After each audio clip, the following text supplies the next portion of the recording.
I think companies are extraordinarily, even the most progressive are really limited in their views in terms of what good talent can be. And I think that they tend to overspecify requirements.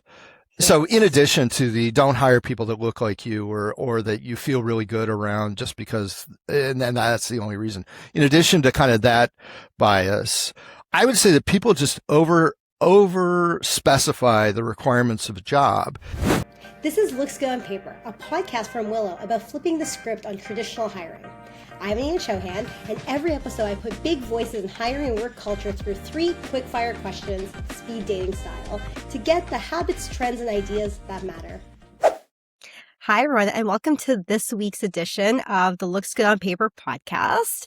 It's been so fun putting this together and obviously, having the amazing guests that we've had so far come on to share their thoughts and ideas. My guest today, though, has spent more than 35 years approaching the same problem from wildly different directions. Cary Sparrow came up through engineering, served in the Navy, worked in consulting, and then spent years in global HR leadership. Wow. Somewhere across all of that, he got interested in how little any of us actually know about the labor market that we make decisions inside of every single day. He now leads WageScape, a platform that tracks global hiring activity, pay trends, and talent supply and demand in real time. The market it maps is worth roughly $8 trillion, and most organizations are operating in it with almost no visibility, and they are still expected to sound certain when they set a salary band or make a headcount call. That gap between what we know and what we perform is basically what this season of Looks Good on Paper is all about. Cary, welcome to Looks Good on Paper. I'm so happy to have you here. Anita, it's a pleasure to join you today. Thank you so much. Wow, what an amazing career so far, and what a service you are doing now, doing the work that you're doing. How did you get here? What did they miss in that intro about you? You know, you really think of it as like 4 different careers that are all kind of loosely connected together. The common thread is, I'm a geek at heart. I'm always looking for things other people don't see. I'm kind of wired to see business opportunities and opportunities to create value in ways that haven't been done before.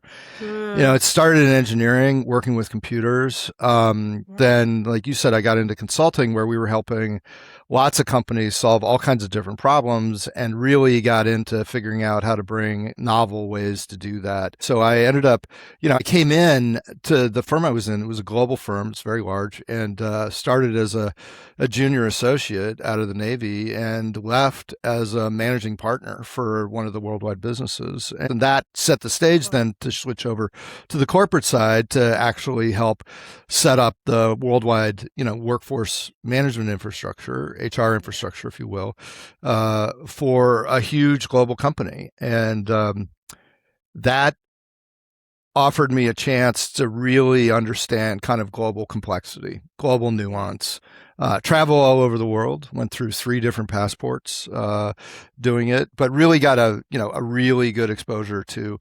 what's going on globally as it relates to talent. Because my focus has always been around leadership and talent, talent being kind of the lifeblood of any organization, Absolutely. talent being the main benefit that corporations deliver to society is through the people that work, in them, and Absolutely. helping to create fulfilling opportunities for leaders and employees has always been kind of an area that I've been passionate about. And along the way, just realized just how bad information is. And if you have a market that's huge and you've got really bad information about it, that means 2 things. You have a very inefficient market that's operating off of lots of false assumptions and driving up a lot of costs. But more importantly, you just are missing out on tons of innovation, tons of new possibilities. Yes. And I saw that and started asking a lot of questions about it with the consultants that we worked with and the technology providers that we worked with. And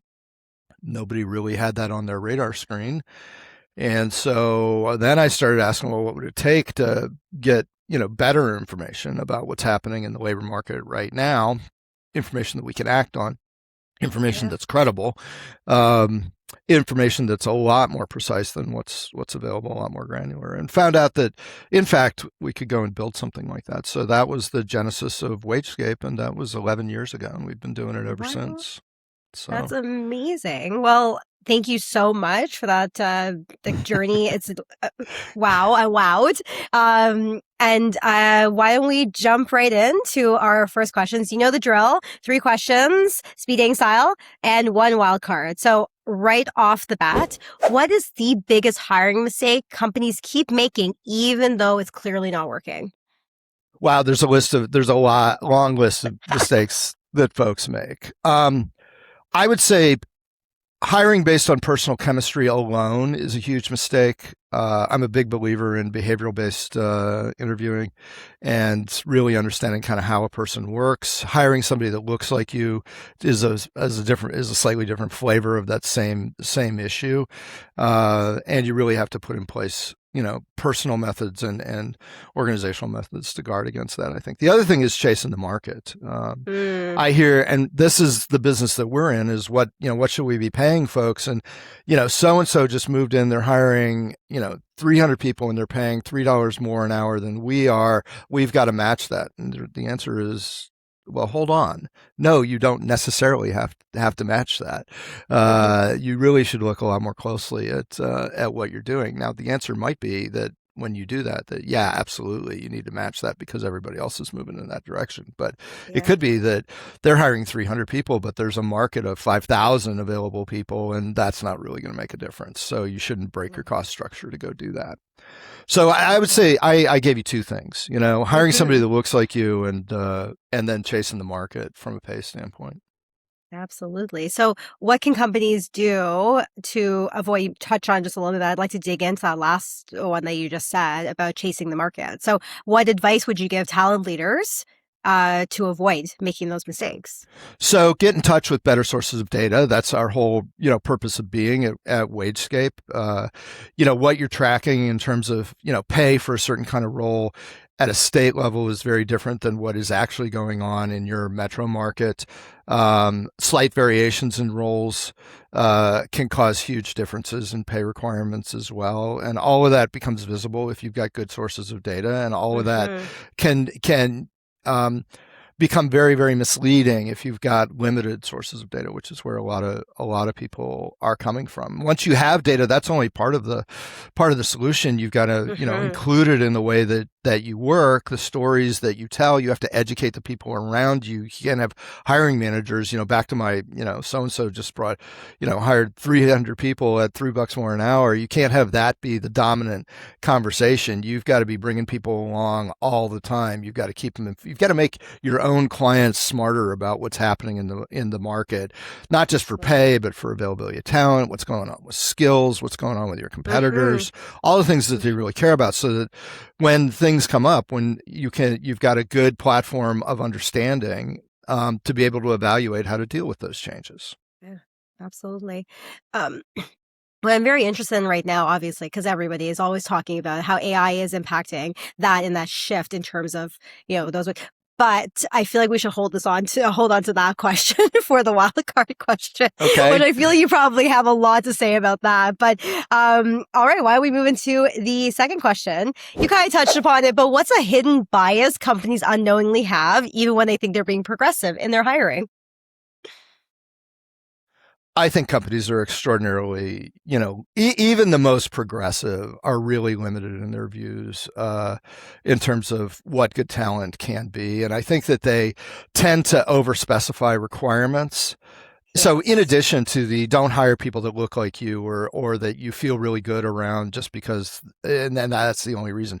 In addition to kind of that bias, I would say that people just over specify the requirements of a job, and they don't look at what can be done with a candidate, based on, if you've got somebody that has had demonstrated success in 4 totally different jobs that have some connective tissue around the skills, but they don't fit in the box that you've defined, I would go with that person way sooner than somebody that checks all the boxes, but has demonstrated either they've moved around at jobs, right before they got fired, or they, there's all the telltales that, that there's a problem there. I would look much more for the potential of somebody, and I would give people a lot of credit. I was talking with my own team. every person on my team is expected to be able to manage our clients, right? To be able to respond to their needs. I could put every one of them in front of the most senior executive on our clients, even though they are much more junior than me. And I've come from a ton of organizations where that would never happen. You would have to have years of experience before you would ever, allow somebody to, be seen in front of a client. And I think that people just don't give credit to, what good talent can bring to the table even very early into their career, and they put way more emphasis on the years of experience than is needed. And I think that that's a fundamental lack of vision and leadership. And I think that there's all kinds of processes in place that drive hiring managers to think that way. And I don't think it's necessary. When I was 24 years old, I was running a nuclear power plant. I was the guy in charge of a nuclear power plant. The average age of the technicians who were actually operating all the machinery and maintaining it was 23, right? What? And so, and this is what happens when you build a system around, first of all, bringing in the right people to start with, but then putting the right training and support, or even just support, and the right expectations. That was my job. That's what I was expected to do. And I was held accountable for doing it well. And if I didn't, I knew about it immediately, right? Absolutely. And you stepped up. Right. And so there's, just a lot of, I think, over limiting assumptions. People maybe don't even realize they have. Oh, you need at least 10 years in the benefits area before you can take on kind of this one specialist role. And it's like, no, you don't have to do that. People learn really quickly. And at the end of the day, what's the biggest risk that you're managing against? If somebody makes a mistake and you don't catch it, that's your fault. Not, shame on the individual, but you need to, have the right leadership presence to put the right support in place. So absolutely, that's the and as a result, this is a soapbox of mine that you just hit on. As a result, you're cutting out a huge portion of the market of talent because you've overspecified what you need. And for what? It's really, you're kind of minimizing your own risk as a hiring manager, but you're seriously limiting you're seriously aggravating other risks. Like, you're not going to get the talent you need when you need it. You're not going to have the talent bench you need when you need it. You're not going to offer the kind of fulfilling experiences. You overspecify, you're putting someone in a box, and what you're saying to them is that's your box and you're going to stay in it. Given that we have built an entire process around the CV, which we're learning is really gunking up the system now, given AI and the changes in how we hire and how we show up, and with the sheer amount of volume, right, of applications. Unfortunately, we over-index towards those things, what you're talking about, right? So it's a whole systemic problem, I think, is like going on. And I've talked to so many people on this podcast about that. So the next question is, if you could rethink your entire hiring process without having CVs in it, how would that look? Well, I don't know if I would move CVs entirely out of it, but so if you're asking about how I would do it, we're a small company, so I'm directly involved in every hire, and the CV is basically a screening tool to go from 500 applications down to, like 5. And you need something to be able to do that, unfortunately. You can't meet all those people. But then the CV goes out the window at that point. Then it's entirely about, okay, tell me about experiences, in your life and in your former jobs. I mean, it's all behavioral based at that. And frankly, we're small enough that there is chemistry that's got to get evaluated. Could you stand to be in a meeting for 2 hours with this person? Is this somebody that presents themselves in a way that I would trust them to go in front of, a senior vice president or a president or even a CEO of a company, even though that they're only in their 20s. And so, I think, but you're right. I mean, especially with AI, the CVs have become, you have to develop an eye for, where truth is and what's just AI generated garbage, right? Or over embellishment. And you gotta be able to kind of discern that. It's a new skill, I think. But It as a is. result, you've got everybody in the world, has an AI agent that says, well, we can make you look like a good candidate for any job that's out there. And they do, right? And so how do you sift through all that? And then you need an AI agent to sift through all of it, right? And so you've got AI talking to AI.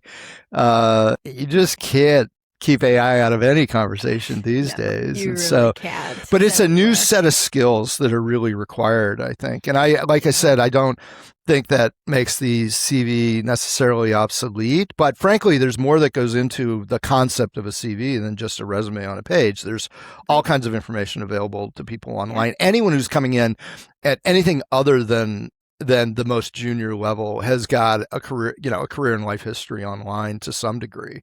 And if somebody comes in, for example, for a marketing job, even a junior marketing job, and they have no presence on any professional social media, they've got, I can't find them anywhere. Well, that's a red flag for me because you're supposed to be, passionate about building a brand. You're supposed to be passionate about influencing people, and you're not even doing that yourself, or you don't even know kind of the methods to do it yourself, or you've got a reason why you don't want to do it yourself, right? Yeah, and all that's a red flag for me. And so that's, I think the concept of a CV is, more broadly stated, broadly defined, it can be now than just the resume that we've typically seen. Absolutely. Yeah, actually, the CEO of Willow. So this podcast is powered by Willow. It's an interview screening tool. And it's one of the things that he said, he was actually on the podcast in season 3, and he said that the CV is like almost like the currency, and we all operate on it. It's one thing that's ubiquitous across every single business, no matter where you are. It's almost like I like to say it's like a ticket to ride, right? Like you have to be able to show up with it. And there's been so many situations where we've talked through this with so many guests, and they're just like, we can't entirely reimagine our entire process without it. But I worry about this idea of continually just adding more and more AI, more tech to this, to overcomplicate, overtool, while we're not getting the right signals for trust and confidence in the hires that we're making. Right. So my question for you is, when it comes to AI, from the lens of, WageScape and what you guys are building and stuff like that, what are ways that we can actually use these tools maybe to be better informed or to grow our confidence in hiring? So every time I have a meeting, I have an agent that prepares a one-page briefing of the person I'm meeting with. It tells me who they are, where they came from.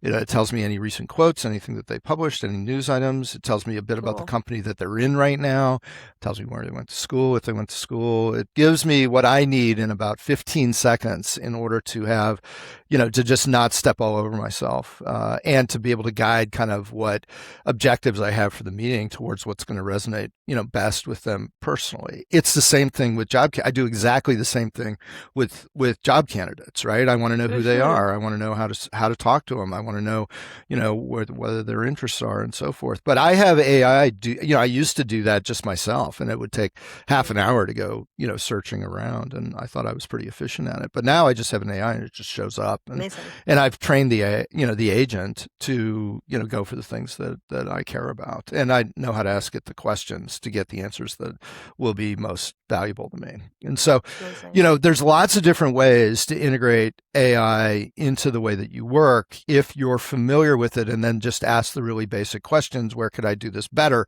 And better could mean I've got better information that I can act on in ways that I've never done it before, like in the case I just mentioned. Or it could be I can offload a whole bunch of activity that, allows me to focus on the things that, really make the biggest difference to the people I serve. And now that it's like having a bunch of different new employees at your fingertips that are extremely efficient. They work 24/7, but they're limited, right? They have limitations and they require guidance. So you can't just step away from it. And you can't look at what they do when they get it wrong and say, well, AI just sucks, right? Because of this. Like, no, it's, if you learn how to use it and work with it, it's extraordinarily powerful, which then leads into kind of the next part of your question, which is Yes. what are we seeing that's going on there? And you know, people talk about the K economy, where there's like some people that see nothing but upside right now, and others that are, you know, facing a long, lonely tunnel of downside.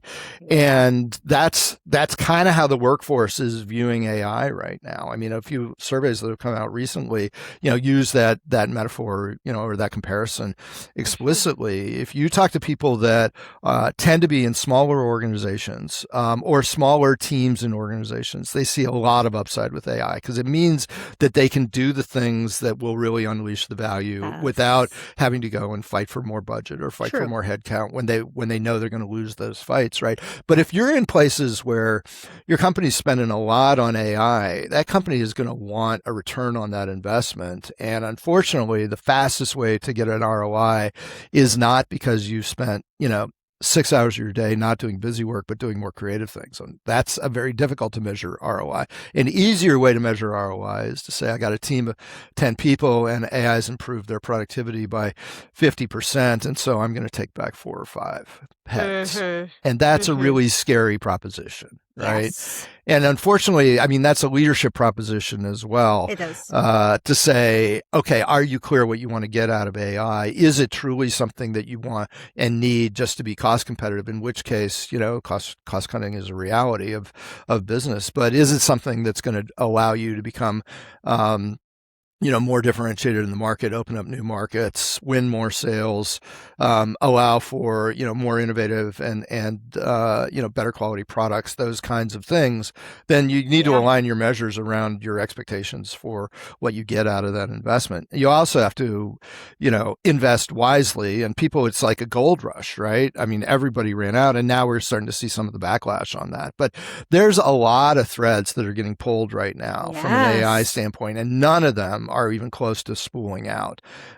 So anything I say right now that's specific about it is going to be obsolete in 3 or 6 months. And so we're recording right now in, you know, the middle of summer in 2026. And I guarantee you by the time that we start to get a hint on what next year's budgets are going to be for companies writ large, we're going to see different types of investments, but in general, I think more investment in AI, and we're going to see a segment of companies that are pulling back from AI and a segment of companies that are pulling back from their workforce.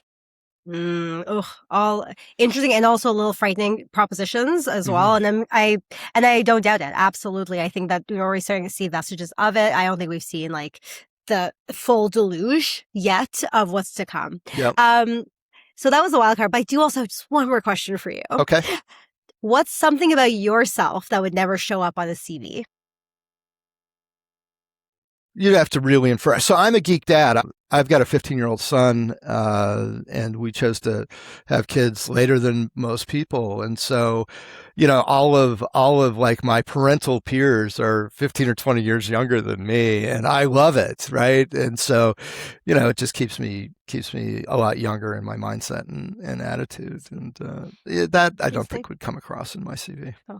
Absolutely. Cary, thank you so much for joining me. Amazing conversation. I'm so excited for the world to hear your thoughts. Thank you so much for joining me. It's been great. It's been a real pleasure. I love this kind of conversations. You make it super easy, Anita. Thank you so much. Take care. Okay. All right. Thanks for joining me on Looks Good on Paper, powered by Willow. If today's 3-question sprint gave you something new to think about, hit subscribe and share with your network, because in hiring, and really in life, it's never just about what looks good on paper.